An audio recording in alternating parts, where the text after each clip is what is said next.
Hello मेरे प्रिय विद्यार्थियों। तो आज हम पढ़ने जा रहे हैं संस्कृत कक्षा ट्वेल्थ संस्कृत का पहला पाठ है जिसका नाम है विद्या अमृतम अश्नुते। तो सभी विद्यार्थी ध्यान से सुनो कि प्रथम पाठ का नाम है विद्या अमृतम अश्नुते की विद्या विद्या से अमृता को प्राप्त किया जाता है, जिसका पहला श्लोक है ईशावास्यम इदं सर्वं यत्किंच जगत्यां जगत् तेन त्यक्तेन भुंजीता मागरद कस्य स्विद धनम। इसका अब हम अर्थ करने जा रहे हैं, देखिए ध्यान से। ईशावास्यम माने है ईश्वर का अधिकार है। इदम माने इस, सर्वम माने संपूर्ण, यत्किंच माने जो कुछ भी, जगत्यम माने संसार में, जगत माने चराचर यानी जो कि चल सकता है और स्थिर रहता है। इसलिए ऊपरी वाली पंक्ति का अर्थ है कि इस संसार में जो कुछ भी है चर अचर संपूर्ण पर ईश्वर का अधिकार है। तेन माने इसलिए, त्यक्तेन माने त्यागे हुए का, भुंजीता माने भोग करो, मामत मत, गृध माने लालच, कस्य स्वेद धनम माने किसी के धन का। इसलिए दूसरी पंक्ति का आशय सुनिए कि इसलिए त्यागे हुए का भोग करो, किसी के धन का लालच मत करो। इसलिए इस दोनों पंक्तियों को अब मिला के बात करते हैं तो इसका आशय सामने आता है कि देखिए कि इस संसार में जो कुछ भी चर और अचर है सब पर ईश्वर का अधिकार है। इसलिए त्यागे हुए का भोग करो, किसी के धन का लालच मत करो।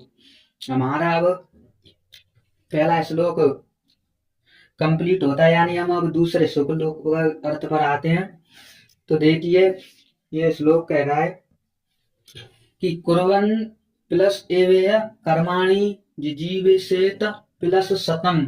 यहाँ संधि हो रही है एक छत्व संधि, जिसका सूत्र है सच्छोडरी। जिजीविषेत सतम समा एवं त्वं नान्यते तो अस्ति न कर्म लिप्यते नरे। जिसका अर्थ सुनिए, कुर्मन्नेव माने करते हुए, कर्माणि माने कर्मों को, जीविषेत माने जीने की इच्छा, शतम माने 100, समा माने वर्षों, यानी कर्मों को करते हुए 100 वर्षों तक जीने की इच्छा करनी चाहिए। मेरे प्रिय विद्यार्थियों अब सुनिए दूसरी पंक्ति का अर्थ। एवं माने इस प्रकार, त्वय माने तुझ, नरे माने मनुष्य में, कर्म न माने नहीं, लिप्यते माने लिप्त होंगे। इस प्रकार तुझ नर में कर्म लिप्त नहीं होंगे, अन्यथा इससे दूसरा रास्ता कोई और नहीं है। यानी मनुष्य के लिए, मनुष्य को मतलब इस प्रकार से समझिए आप कि मनुष्य को अपने जीवन में कर्मों को करते हुए 100 वर्षों तक जीने की इच्छा रखनी चाहिए, और तुझे मनुष्य में इस प्रकार कर्म लिप्त नहीं होंगे, अन्यथा इससे दूसरा रास्ता नहीं है। अब हमारा दूसरा श्लोक कंप्लीट होता है, अब हम आते हैं तीसरे श्लोक पर। असूर्या माने मतलब जो एक लोक का नाम है जो कि एक महान अंधकार में पड़ा हुआ है। उनसे कवि कहता है कि असूर्या नाम ते लोका अंधेन तमसा आवृता। तान ते, यहाँ दोस्तों एक संधि हो रही है, उसे आप समझ सकते हैं। प्रीत्या विगच्छन्ति ये के च आत्मनो जना, च आत्मनो दीर्घ संधि।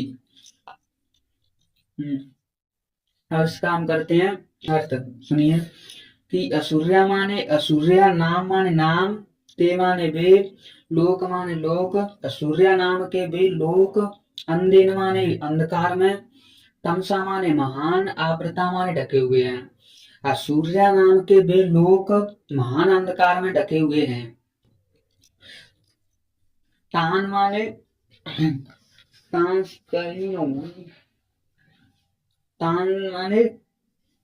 तान माने इसलिए, ते माने वे, प्रत्या विगच्छन्ति माने मरकर भी प्राप्त होते हैं, ये के चात्मा नो जना, यानी वे लोग मरकर भी उसी लोक को प्राप्त होते हैं।